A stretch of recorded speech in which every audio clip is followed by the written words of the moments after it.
नोएडा में एक शख्स के बैंक लॉकर से लगभग 30 लाख रुपए के गोल्ड और डायमंड गायब हो गए। बैंक एचडीएफसी है। पुलिस शिकायत के बाद जांच जारी है। बैंक लॉकर से गोल्ड डायमंड गुम होने की ये कोई पहली खबर नहीं है। इस वीडियो में हम आपको बताएंगे कि बैंक लॉकर को लेकर आरबीआई ने नए नियम क्या जारी किए हैं जो ग्राहकों के हित में है, क्योंकि ऐसी चीजें गुम या चोरी होने पर बैंक को ही नुकसान की भरपाई करनी पड़ेगी। बैंक लॉकर का सबसे बड़ा यही फायदा है कि आपके जरूरी कागजातों या गहनों को सेफ्टी मिलती है, आपके कीमती सामान की सुरक्षा होती है, नुकसान होने पर मुआवजा मिलता है। वहीं अलग अलग बैंक लॉकर के अपने अलग अलग फायदे भी होते हैं। बैंक लॉकर लेने के लिए आपको बैंक को एक आवेदन देना होता है। अगर आप ऐसी बैंक में लॉकर लेना चाहते हैं जहां आपका खाता नहीं है, तो वहां भी आप लॉकर की फैसिलिटी ले सकते हैं। अगर बैंक के पास लॉकर उपलब्ध नहीं है, तो बैंक आपका नाम वेटिंग लिस्ट में डाल देगा और जैसे ही लॉकर उपलब्ध होगा आपको सूचना मिल जाएगी। लॉकर के चार्जेस की बात करें तो ये बैंक टू बैंक वेरी करता है। स्टार्टिंग रेंट 1,000 भी हो सकता है और ये 20,000 या उससे भी ज्यादा हो सकता है। ये सालाना रेंट होता है जो लॉकर के साइज और बैंक पर निर्भर करता है। अब नियम क्या है ये जान लीजिए। सबसे पहले मुआवजे की बात करते हैं। अगर बैंक की लापरवाही, लॉकर के सामान की चोरी, आग लगना या किसी तरह का नुकसान होने पर बैंक को लॉकर के रेंट का 100 गुना मुआवजे के रूप में ग्राहक को देना पड़ेगा।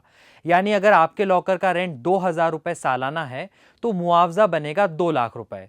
रेंट का 100 गुना मुआवजा सुनकर काफी बड़ा लग रहा है, लेकिन अधिकतर केसेस में रेंट का 100 गुना लॉकर में रखे सामान से कम होता है। अगर ऐसा है तो दो ऑप्शन है। एक तो यह है कि आप लॉकर की जगह गहनों का सीधे बीमा करवा ले, या कुछ बैंक्स होते हैं जो बैंक लॉकर का भी बीमा करते हैं। ऐसा करने पर आप कम नुकसान में रहेंगे। एक्ट ऑफ गॉड यानी कोई प्राकृतिक आपदा जैसे भूकंप, बाढ़ आ जाए, तब बैंक मुआवजा नहीं देगा, उसकी कोई लायबिलिटी नहीं है। लेकिन बैंकों को लॉकर को सुरक्षित रखने का पुख्ता इंतजाम करना होगा। प्रिवेंशंस लेना जरूरी है बैंक के लिए। लॉकर रूम सीसीटीवी से लैस होना चाहिए। सीसीटीवी की फुटेज 180 दिन तक डिलीट नहीं की जा सकती। अगर चोरी हो जाए तो उसके बाद तो और लंबे समय तक आप उसे बैंक डिलीट नहीं कर सकता। एंट्री और एग्जिट डोर भी एक ही होना चाहिए। जो लॉकर का रूम है उसका जो एंट्री डोर है, एग्जिट डोर है, वो सेम होना चाहिए। बैंक टर्म डिपॉजिट लेने का अधिकार रखता है, यानी 3 साल का एडवांस डिपॉजिट ले सकता है। ताकि कोई 3 साल तक रेंट ना चुकाए तो बैंक टर्म डिपॉजिट जब्त कर सकता है।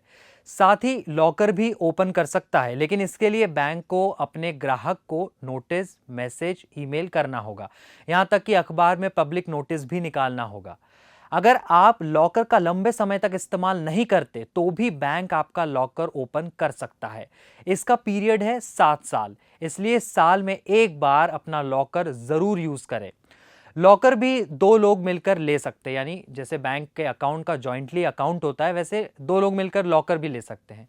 लॉकर में रखे सामान को अगर ग्राहक कोई नुकसान पहुंचा देता है तब कोई मुआवजा नहीं मिलेगा।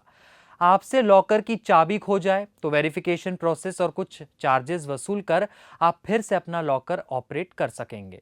नॉमिनेशन फॉर्म भरना जरूरी है। नॉमिनेशन ना होने पर आपके कानूनी उत्तराधिकारी को लॉकर का सामान सौंप दिया जाएगा। अब कुछ टिप्स ले लीजिए। लॉकर हमेशा ऊपर रो वाला ही लीजिए, क्योंकि नीचे के टियर में ज्यादा खतरा हो सकता है। लॉकर का साइज वेरीफाई करें। कई बार होता ही है कि आपको केवल लगता है कि बड़े साइज का लॉकर मिल रहा है, लेकिन वैसा होता नहीं है, इसलिए जरूर चेक करें।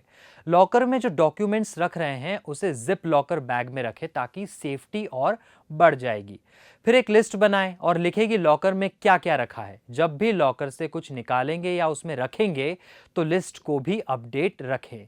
जाते जाते एक और बात, आप अपने ही लॉकर में जो जी में आए वो सामान नहीं रख सकते। केवल गहने आदि और ज़रूरी डॉक्यूमेंट जैसे बीमा पॉलिसी, बॉन्ड के कागजात, प्रॉपर्टी के कागजात, ज़रूरी सर्टिफिकेट ही रख सकते हैं।